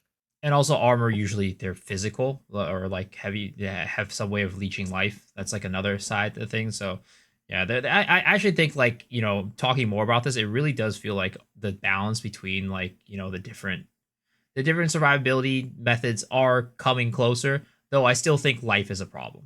I think life is still a problem sometimes. I'm not sure yet, because there are life stack builds out there that are like really tanky, but like you have to like fully lead in the life stack. Put in right? So like if you, you mean the blood mage? But if you buff life on the tree, like using combs and stuff, like all that nonsense. Kongor's also doing if a you lot buff of stuff with life. I think he's got like 4,000 to 5,000 life on his Titan or whatever. Yeah, beef. Yeah, and if you buff life on the tree, then those builds are gonna get crazier, which should be maybe that's fine. Or you have to like find a way to adjust those. But I feel like I'm pretty tanky when I'm running around at 3,000 life with the amount of armor I have.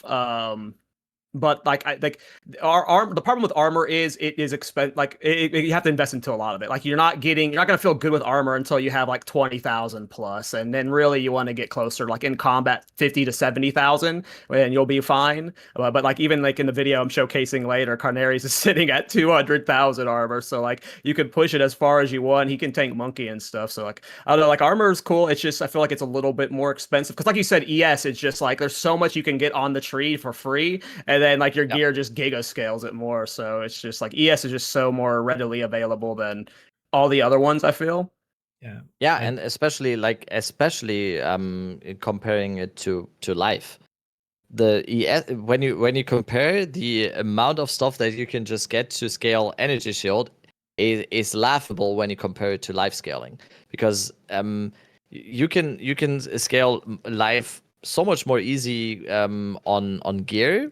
I guess if you actually go for life scaling on gear, you can actually really do that, and it's gonna be close to the same base level that you can get for energy shield, maybe. Like of course it's not gonna be more, but it's gonna be close to the same base level. But then you're just like there's nothing on the tree. And then you have energy shield, and it's just like, oh yeah, 1 point patient barrier, and I have 60% more energy shield. Yeah. And I still think, and we have talked about this before, I still think that's kind of weird, because if you give the option to one, why not at least give the option to the other one as well in terms of that? And I still think that's kind of weird. I know there have been these builds, and especially the blood mage builds, where you can get like 9,000 life, and your life is just like going up and down crazily all the time and stuff. It is definitely possible, but it is still kind of weird for me as someone who has been using energy shield for like 90% of my builds over the past 7 months. I'm not complaining, but it is just kind of weird to me if you offer the one thing for one, because if you like get it down to the just simple basics, it doesn't really matter whether it's called life or energy shield. It is just EHP at the end of the day. And if you can get 42,000 on the one and maximum like 9,000 on the other one, there is a dissonance there. And yeah, I think it still needs to be addressed, obviously. My question is, how much investment do you need to put into armor to make it feel good? Because right now, my monk or my character, my ritualist, it's using a Ming's Heart. And in terms of investment in gear, I think I've probably got on my energy shield pieces maybe about 4 div. I'm not going to count the glove. I crafted that, and like it barely gives you anything, right? The glove is like barely an energy shield, but like helmet, chest, boots, amulet, probably about 4 div, and I could probably count the number of nodes on the tree that I've invested in energy shield on 1, maybe 2 hands. Like I maybe have like 7 nodes on energy shield, and I'm at like 6 point something K energy shield with, again, Ming's Heart and 4 div worth of investment on gear. Yep. Like I said as well, on my current build, I have, like, if I open my character right now, I have 435 energy shield on my body armor, and I have 345 energy shield on my boots. That's all my sources of energy shield, and my energy shield is 3,600. Right?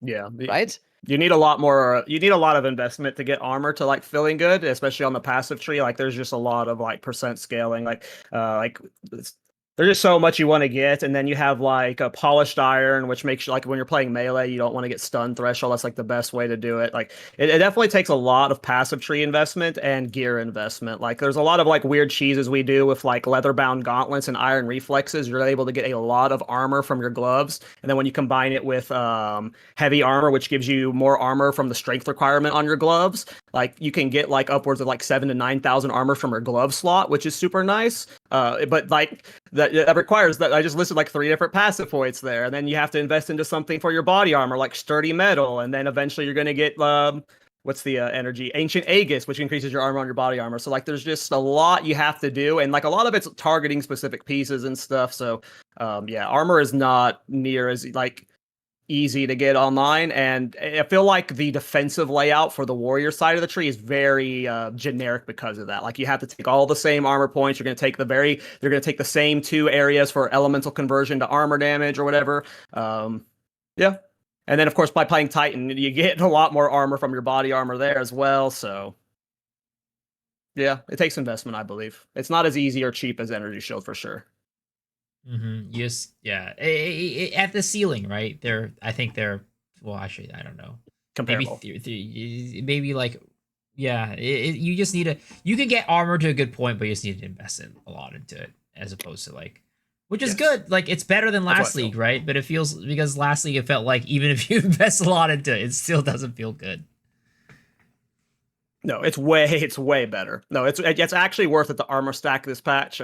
I'm sitting at like, I think 70,000 armor in combat, and I've like, it's only boss things that one shot me, and it's like the heavy slams and stuff. And yeah, let's move on to our next topic here. We're going to be talking about. Question. You want to add something? Quick question: as someone who doesn't play armor, is the thing about like armor being on elemental damage now as well? Is that a big part of it?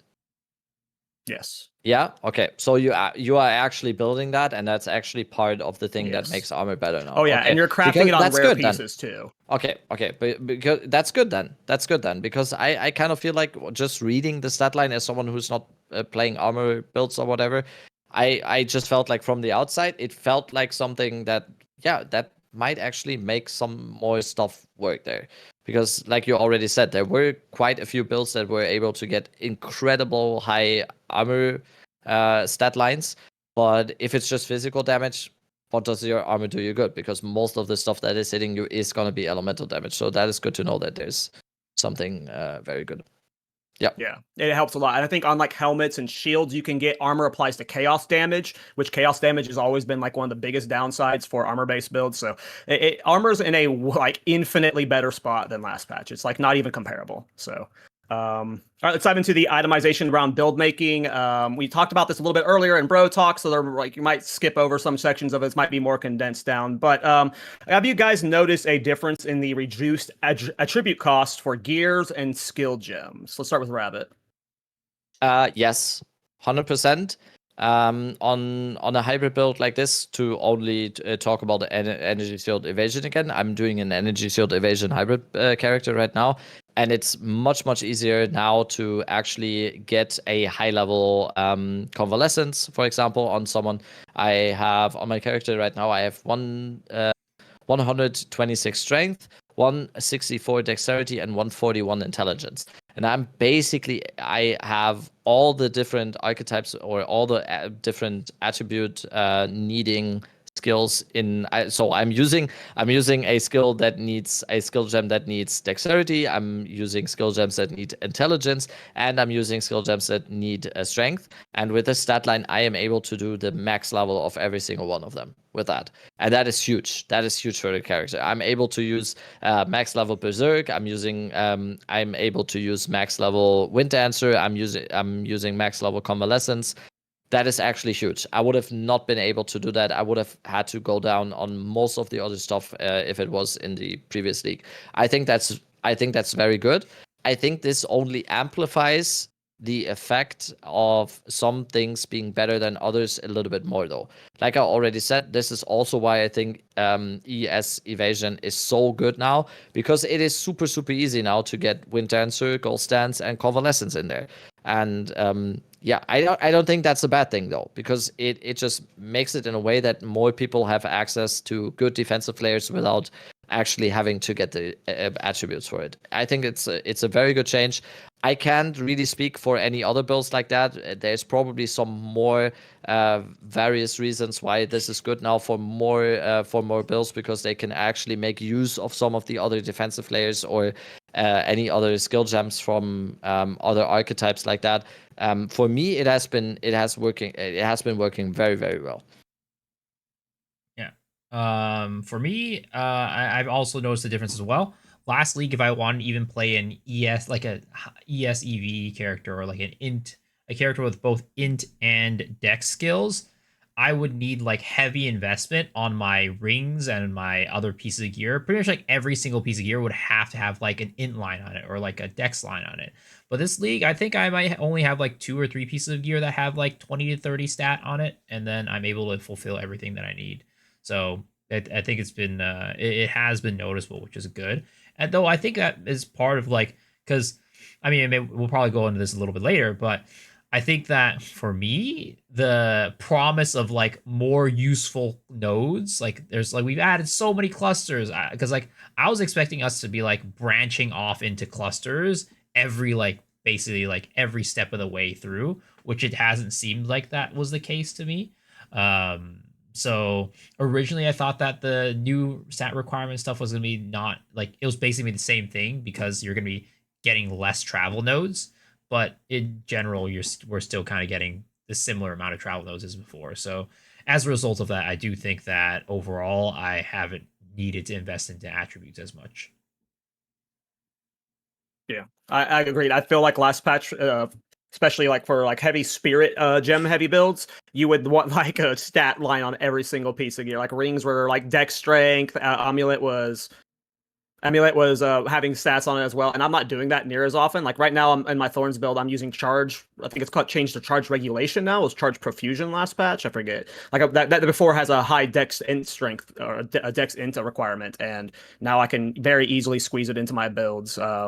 It's cool. I've noticed it quite a bit myself. I didn't think it was going to be as impactful, but especially when off meta builds where you're just doing goofy stuff, you can really like you don't have to have a stats on every single gear now. Stat stacking does not feel near as required. What about exceptional bases? Like how has exceptional bases and like the interaction with that and the whole build making changed things for you? Are you just like only thinking about exceptional bases every step of the way, Miso? I mean, personally, I'm not like I'm sure you guys know we've established this pretty early. I'm kind of like a mid-core player, I guess, right? I generally don't take my gear to like the super, super tippy top. So I haven't really been bothered with exceptional gear. Every time I find it, I just sell it. I don't really like look for it. I don't, whatever. I don't try to like at some like my current character, maybe I'll eventually try to start thinking about some eventual exceptional gear, but the main thing is it's not a requirement. Again, the ceiling is just low. Like Yeah. I have zero need to get an exceptional piece of gear.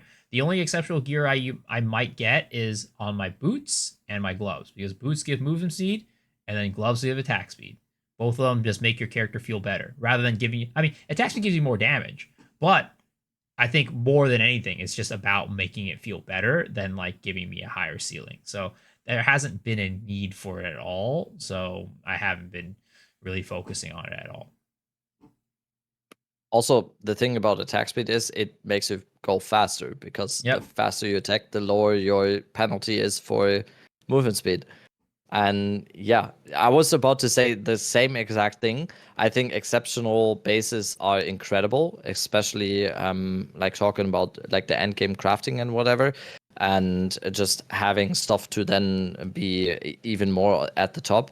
And it goes perfectly into the discussion we had earlier, because it is just like there's just no need. I get the whole min-maxing thing, and I'm probably definitely on the side where I really enjoy min-maxing characters and going as much as I can into a specific character.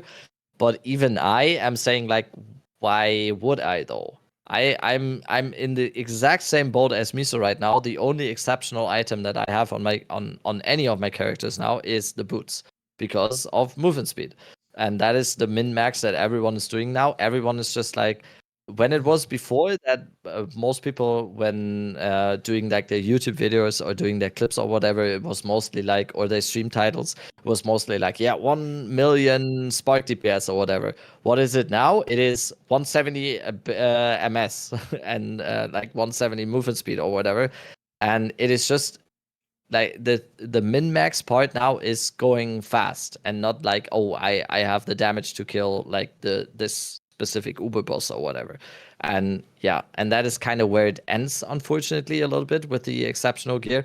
I think for the future though, it's going to be insanely nice, because it is always something to that is still going to be there to min-max on a character. But like we already said, now it is just on the part where the power creep that we have with all of that stuff needs to be addressed in terms of what we can actually do with all of the godly gear that we have now. So it is exactly the same thing we already like discussed in terms of what we need now in terms of more endgame content.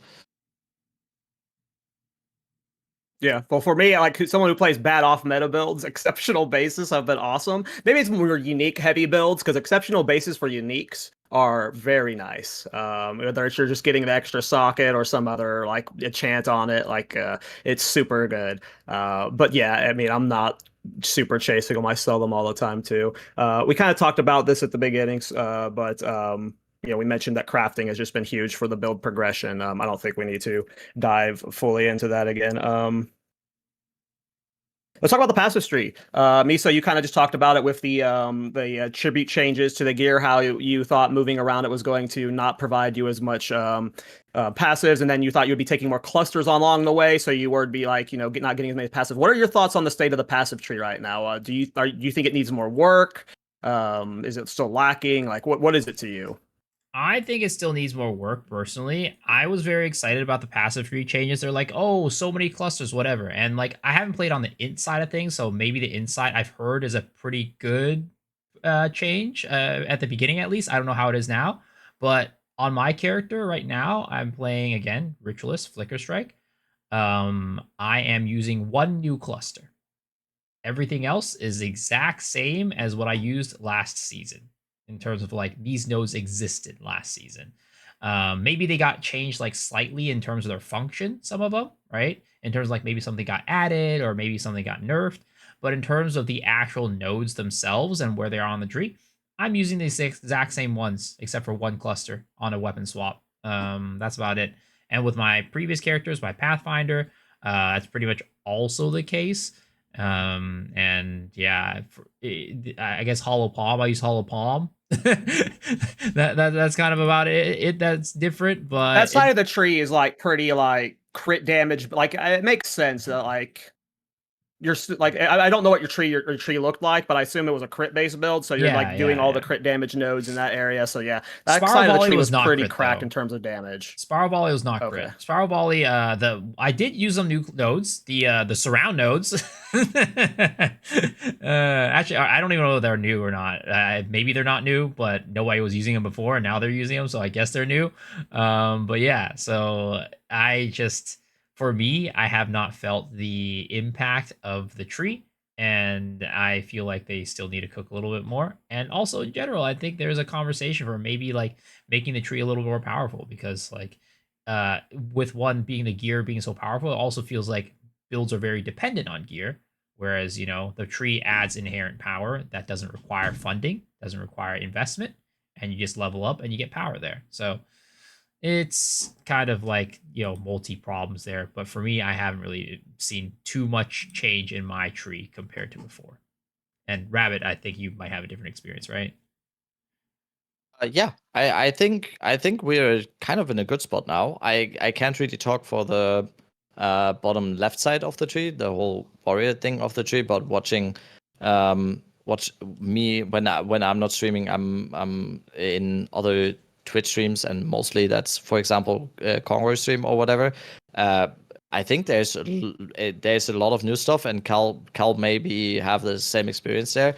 I feel like for my builds, even on the like inside and on the evasion side, on the right bottom, no, top right of the tree side and the right tree side, I'm definitely making use of a lot of the new nodes, and I just feel like overall the passive tree has just been an improvement without changing anything about the system that has worked before, I think. And I do think the passive tree is always going to be changing and being in an evolution state on every single patch or whatever. But I was super, super happy with most of the stuff. I played, for example, with the ED contagion stuff. It just gotten better. I just got a few more options. And I talked to Lance about this, for example, for ED the other day. ED Contagion, just as a completely separated thing from all the other build discussions or whatever. On ED Contagion, it has been before, and it is still a little bit the case that basically the tree picks the nodes for you. And I don't know if that is the case for some other builds. For example, when I ask like warrior players or whatever, I don't know if that is the case for other builds as well. But for ED Contagion, for example, it was a big part that most of the tree picks the nodes for you in terms of, this just makes sense. This node says +1 to all chaos spell skills. The node left to it doesn't make sense. I will pick this node. So, for example, in that case, it was just the thing that without having looked at the version that Lance was doing for ED Contagion, and without Lance looking at my version for ED Contagion, our overlap was basically 95%. So there are certain builds where the tree just makes itself, but I feel like there are a lot of things now that are improved on it, so we do get a lot of more options, and I think that's kind of self-fulfilling prophecy if it's just there is just more stuff to do now. So I think the tree is in a very, very good stage. I wish I knew more about the whole side that I don't know anything about it. So but for example, just using the example again, I for example, Congo is using a lot of new stuff on the tree, and I felt like there's some good improvements and some more variety and choices to be made there now, which is obviously a good thing, I think. Yeah. I'm curious what other armor players play. I feel like the armor side of the tree is in a really good spot. Defensively, there's a very generic scheme that everyone's doing where you're getting the improved armor from body armor, where you're getting all the elemental armor conversions. But after that, there are so many good damage nodes around that. Everyone's doing the same generic tree for the defensives, and but outside of that, you have good totem nodes, you have good two-hander nodes, you have shield nodes that scale damage. There's a lot of good ways you can build off of that base armor scaling tree right now for armor. I think the armor tree got a huge level up. I'm using a lot of different nodes. I'm finding myself trying out lots of different styles. Sometimes I'm going to the right and getting the improved quality and improved attack speed stuff over there. There's just so many good totem nodes, two-hander nodes, all the new fire stuff, all the armor break stuff. If you're doing an armor break build, there's a lot of I've seen a lot of warriors builds, the defensive layout for it.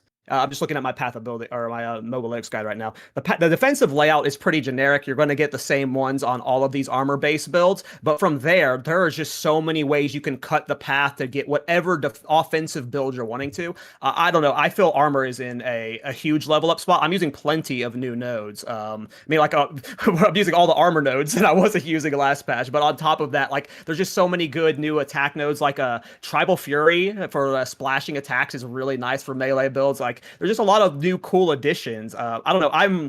I'm in love with the armor side of the tree, that to the point that like I find myself like I want to branch out of it, because like before in armor builds you used to like kind of do stuff in the area and then you would either like book it straight to the right and go for all the crit stuff like around heartbreaking and heart seeking and stuff, and like you really can't afford to do that right now because you want to scale your defenses off of all the passives in the area, and then there's just so many like really good options along the tree. Like I'm messing around with a new one, the unyielding, that I get increased attack speed when I've been hit recently. You have the new momentum and light on your feet, which give you more move speed and reduce the armor, or remove the armor loss or the movement speed for armor penalty. Like, I don't know. I really like the warrior side of the tree. It's in a really good spot. I don't know. I feel like I'm using lots of new stuff. I just like, it feels like defensively, it's like energy shield, where there's a very generic tree you take, and then you just take whatever you want around it. Yeah, not much has changed. I'm excited about it. Armor's so fun. Yeah, I mean that's awesome. We talked about the whole like armor being a movement speed penalty on the last pod, or on one of the last pods, and then we have momentum, which is something that not just warriors are taking. Momentum is something is the main reason why the most expensive from nothing is Valpact now. Valpact was absolutely nothing in the last few leagues, in the last 2 leagues. And now the most expensive from nothing is Valpact, and that is due to the nodes being, again, movement speed and most importantly momentum. So yeah, it just shows 2 things again, that removing the movement speed penalty from armor items is a huge thing that most people are looking for. And also, again, since we don't have the need to scale our damage so much this league, what is going to be scaled is movement speed. And yeah, I think it's a good thing, because I think overall it's a good thing because, and I said it as well on a previous pod, the most annoying thing to me, or the most like anti-fun thing for me, was always when I felt like I'm being slowed at my movement speed. And that is also why most people, the least favorite map mods is going to be chilled ground and temporal chains, because you can have my damage, you can have my energy shield, you can have everything that I have on my character.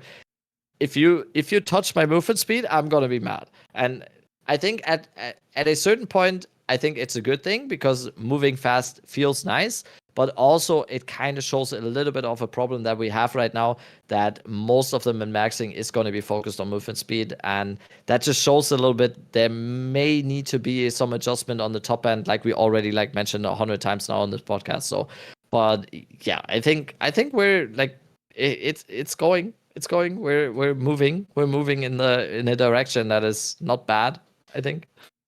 Yeah. It's good to hear that you guys have a different experience on the tree than I do, though. You know, I think, again, my monk is not, or my rituals is not using that. It's using one new cluster. But I think, like, over there, for me, I see the most powerful clusters is the Daze cluster. There's a cluster with blind and crit chance.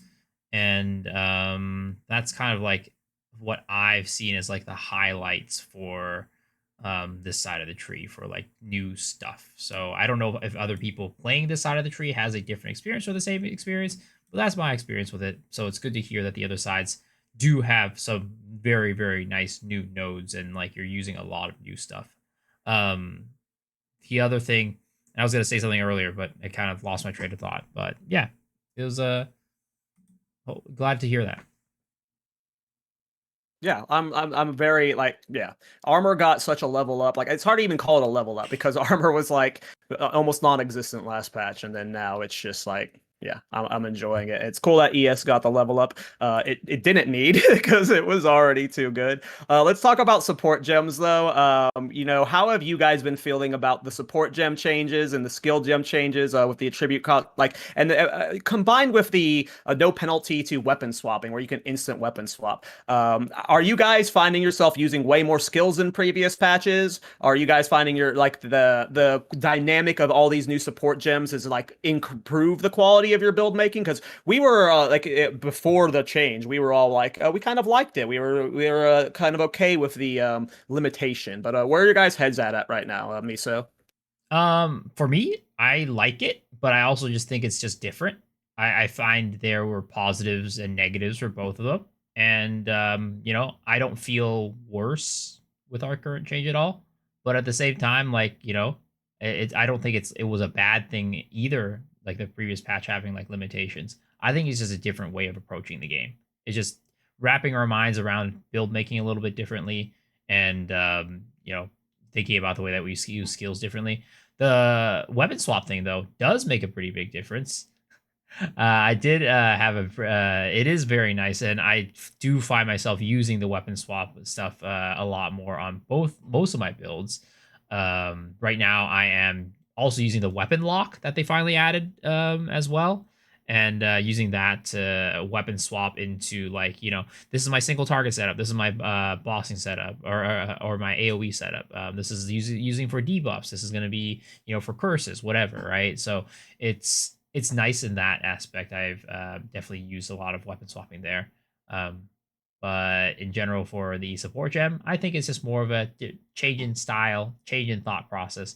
But it definitely brought the damage ceiling higher again, especially with the new lineage support gems. That some of them are absolutely bonkers.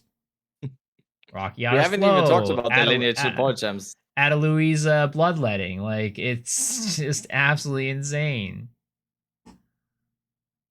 That is the life cycle one, right? I haven't even used that one. For me, it's just like Rakiata's Flow and Rakiata's Flow and Diala's Desire is already like very, very, very, very good. We haven't even talked about the lineage support gems, and that's just another power creep that we've gotten. So it's just absolutely it is super, super insane. We just need like the like all the power creep is kind of insane. That now we have like talked about all the stuff that we've gotten here, it does make sense why it feels so much easier this league now. Yeah.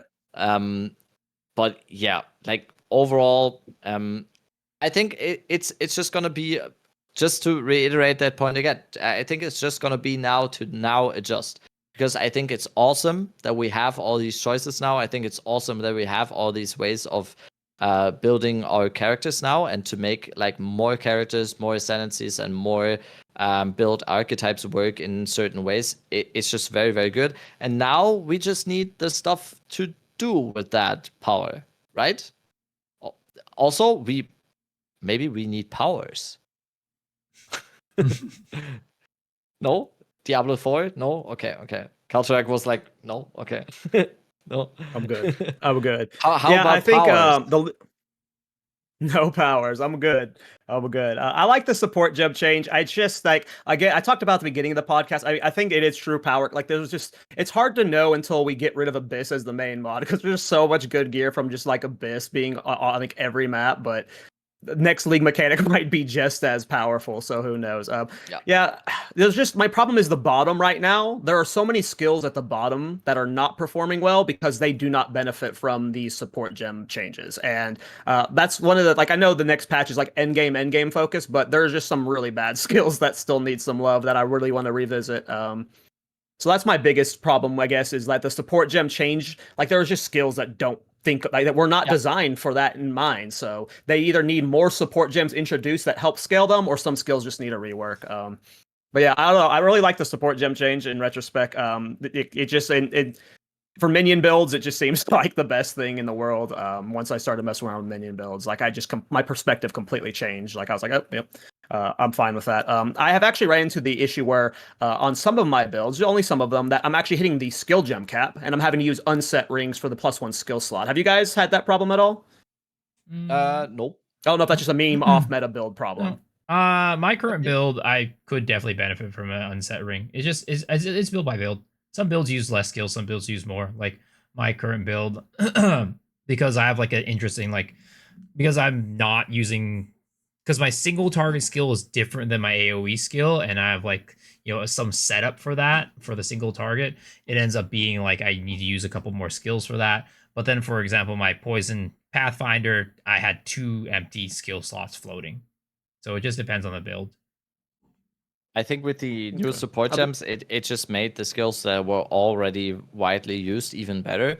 It didn't really do anything to the skills that are not used, and I consider trash, I would say, because it is still, why would you still And it was kind of a hope that I had when they announced the change to the support gem. I was like, oh yeah, this might make skills that are not used and that are considered trash to be more used.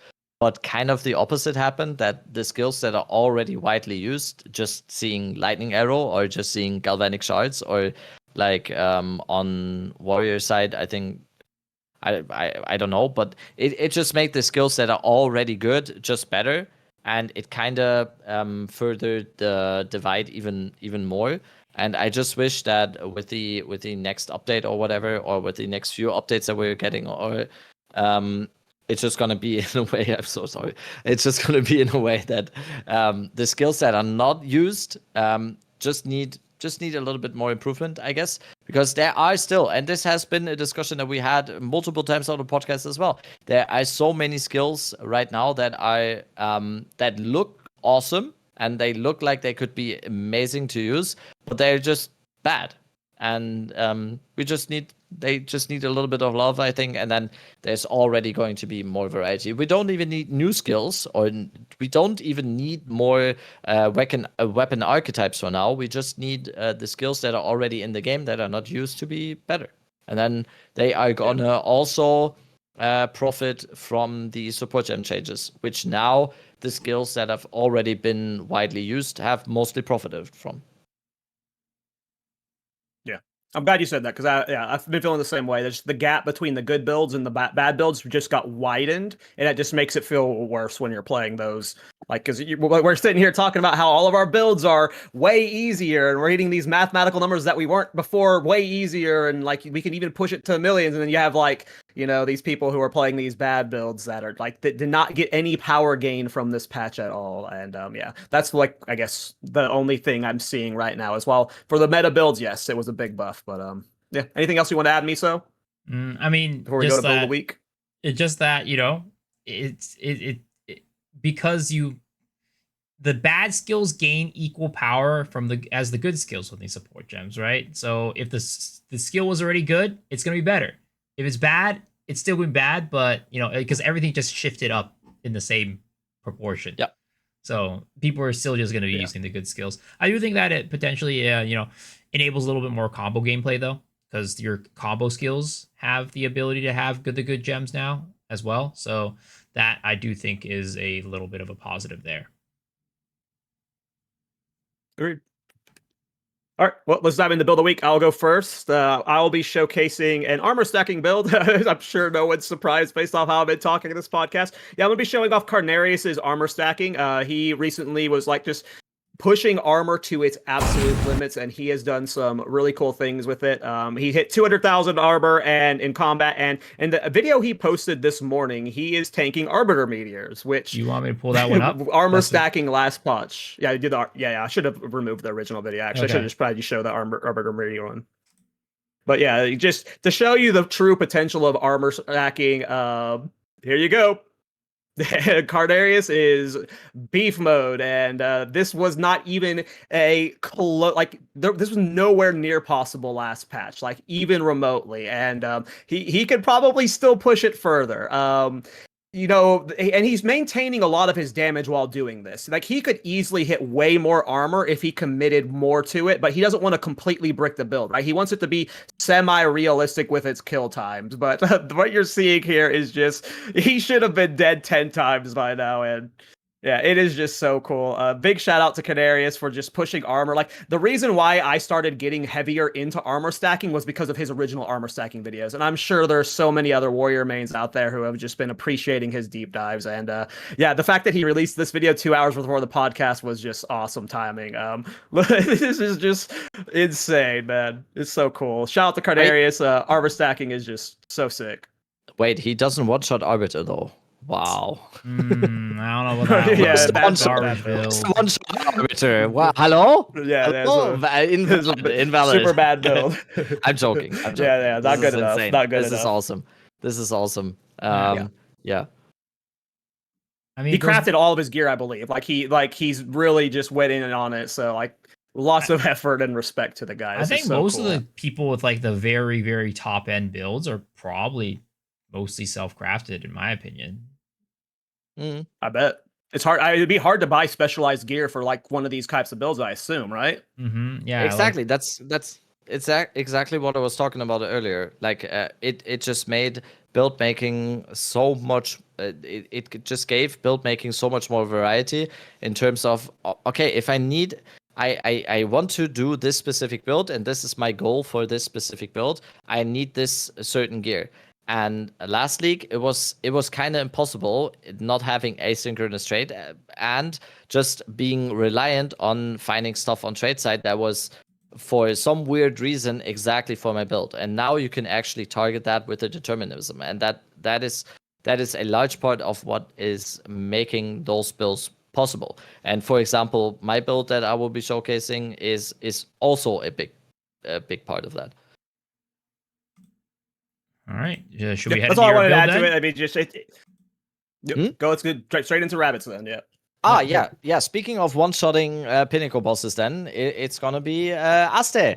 It's gonna be my personal favorite build creator, which is Aste. My personal absolute favorite build creator in all of PoE 2. I love this guy. He's amazing. He's such a nice guy as well. Yeah, he basically brought back 0.1 mana stacking. He is running a build with 100% damage taking before life on mana before life. So this is basically the 0.1 mind over matter mana stacking build archetype that just relies on mana stacking. It relies on Archmage. It relies on everything that is in that build archetype. Basically, we had that for 0.1. It was completely dead in 0.2, and now it is absolutely alive again. I should definitely say that a large part of his gear, and that you see in here, he did a budget version for this as well, but everything that he has is absolutely insane in terms of gear. He has like a 3-socket uncorrupted perfect exceptional wand. He has a body armor that is absolutely insane. To reach more than 100% of damage taken goes to mana before life. It's not that easy. It is a large part of this build. It is very, very high investment. There are versions of this that are less investment, definitely, but it is just amazing. It is basically everything that we had in 0.1, but probably even better, because you don't have to rely on mind over matter. You don't have to rely on all the different kind of stuff. And as you can also see, he's using Arc as his main skill. And if you go back to the Zesht kill, it is just the Zesht shot that you see, the damage here. If you stop maybe before he hits it. It is Stormweaver Ascendancy, by the way. I should mention as well. It is Stormweaver Ascendancy, so he has double shock. So if you stop here, you can see he has two shocks on the boss with 100% magnitude of shock on the boss. So when his Spellslinger wand is using the Lightning Conduit, that hit goes up to 82 million in one Lightning Conduit hit. And Rake, my good friend Rake, who's also playing this build right now and is trying to min-max this build. So if you want to see someone English in the English community who's playing this build right now, Rake, the Raek, the chef on Twitch as well.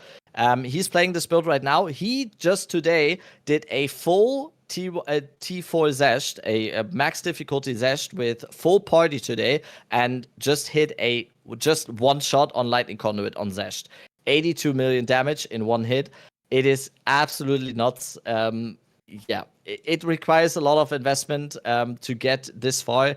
It's absolutely crazy. It is out of this world. And Aste, again, you can only just say he cooked again. It's incredible. And if you just roll it again, he's just gonna it's one hit. He goes for the double shock, double magnitude of shock, 100%, and everything is just poop. It's gone.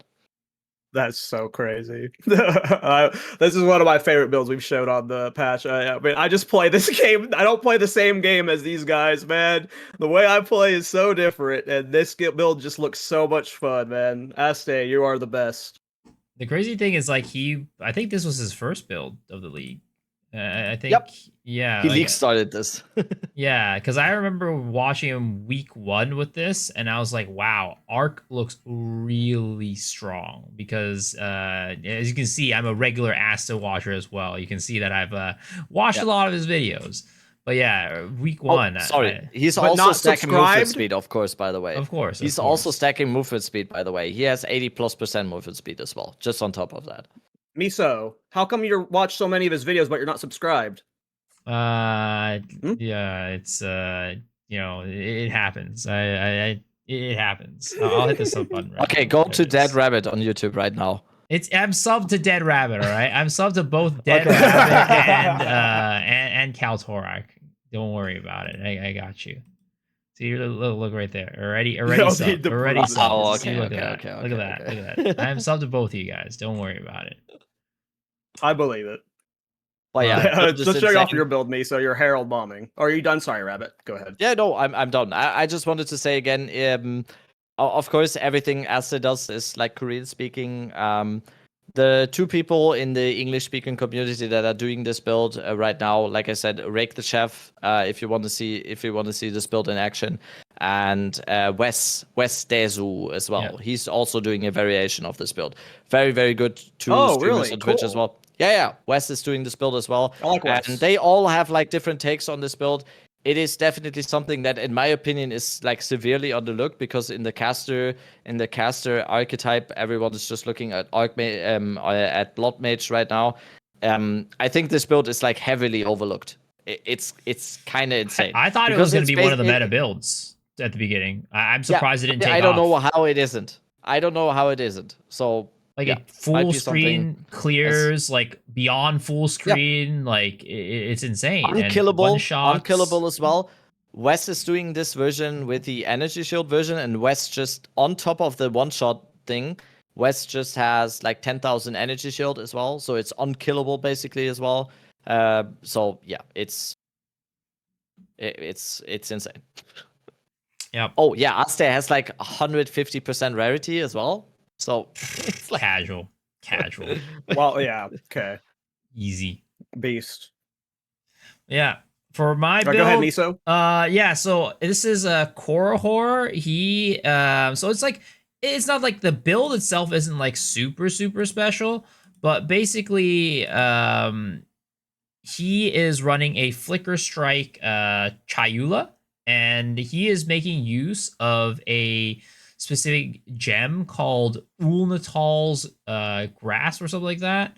And what that allows you to do is it allows cold damage to deal to chaos damage to break armor.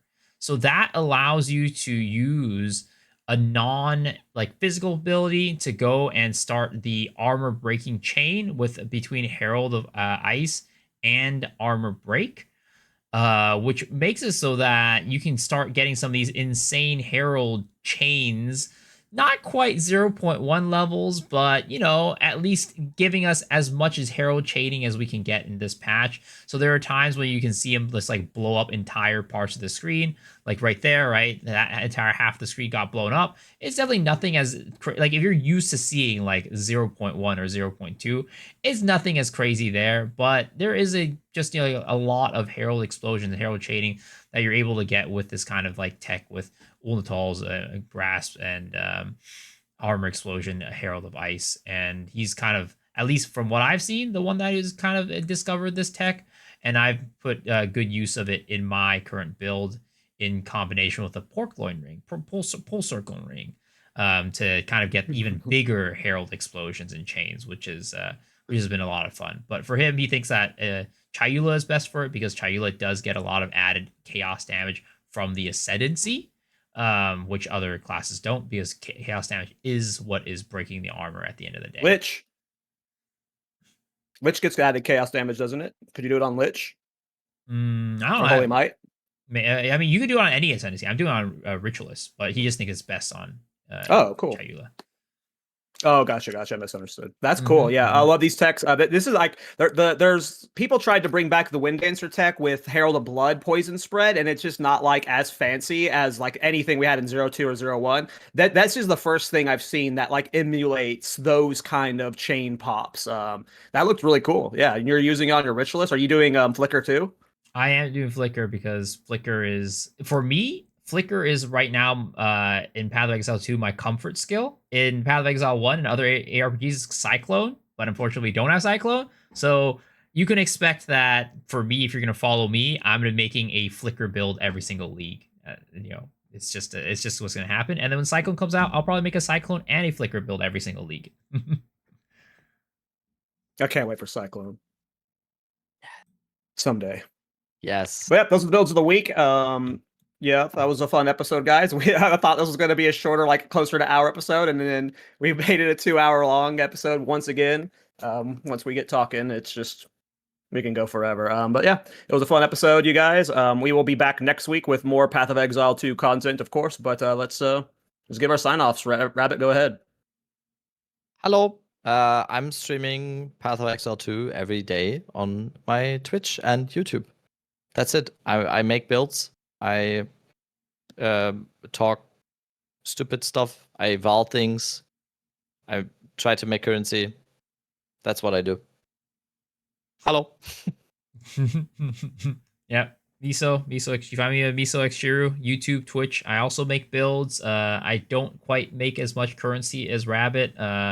I just, go in there. I play the game as, as normie as I can, and sit in my hideout and just have really bad RNG all the time. It's absolutely insane how I missed a 20% 11 times in a row, and I still have not completed that recomp yet. But yes, come check me out there. Come hang out. It'll be a good time. You can find me on my YouTube channel. I stream very sporadically. You might catch me live a few times this week as I'm trying to do the no damage taken thorns Secamus challenge thing. But yeah, just follow me on YouTube, and yeah, I'm on this podcast. We'll be back next week, guys. Once again for more Path of Exile 2. But yeah, see you guys then. Bye-bye. Peace.